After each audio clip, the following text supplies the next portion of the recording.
تحریک انصاف کے vice chairman Shah Mahmood Qureshi نے قومی اسمبلی اور سینٹ میں اپوزیشن لیڈرز خورشید شاہ اور اعتزاز احسن سے ملاقات کی۔ ملاقات میں شاہ محمود قریشی نے پیپلز پارٹی کے دونوں رہنماؤں کو الیکشن کمیشن کے ارکان کی تقرری سے متعلق تحریک انصاف کے نقطہ نظر اور تجویز کردہ ناموں سے آگاہ کیا۔ ملاقات میں پاناما لیکس کی تحقیقات کے لیے ٹی او آر سے متعلق معاملات اور اس حوالے سے اپوزیشن جماعتوں کے اجلاس کا وقت طے کرنے کے لیے بھی تبادلہ خیال کیا گیا۔ اجلاس کے بعد میڈیا سے گفتگو کرتے ہوئے تحریک انصاف کے وائس چیئرمین شاہ محمود قریشی کا کہنا تھا کہ ہم چاہتے ہیں کہ پاناما لیکس میں جن لوگوں کے نام آئے ان کو بے نقاب کیا جائے۔ انہوں نے کہا کہ الیکشن کمیشن کے ایسے ممبران منتخب ہوں جن کا ایک نکاتی ایجنڈا ہو اور شفاف الیکشن کروانے کے اہل ہوں۔ الیکشن کمیشن کے ممبران کی تقرری کے معاملے پر مشترکہ اپوزیشن کا اجلاس بدھ صبح 11 بجے ہوگا۔ کشمیر کا قرض ہے، وہ پاکستان کے لیے لڑ رہے ہیں۔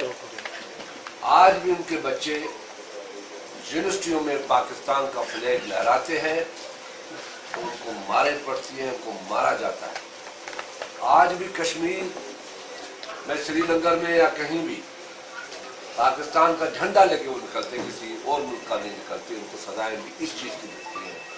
اور حکومت صرف لپ سروس کرتی ہے اور اپنی پریس کانفرنس میں انفارچونیٹلی ریفرنس دیتی ہے کہ پیپلز پارٹی، کشمیر کی پیپلز پارٹی کشمیر کے عوام کو خدا نخواستہ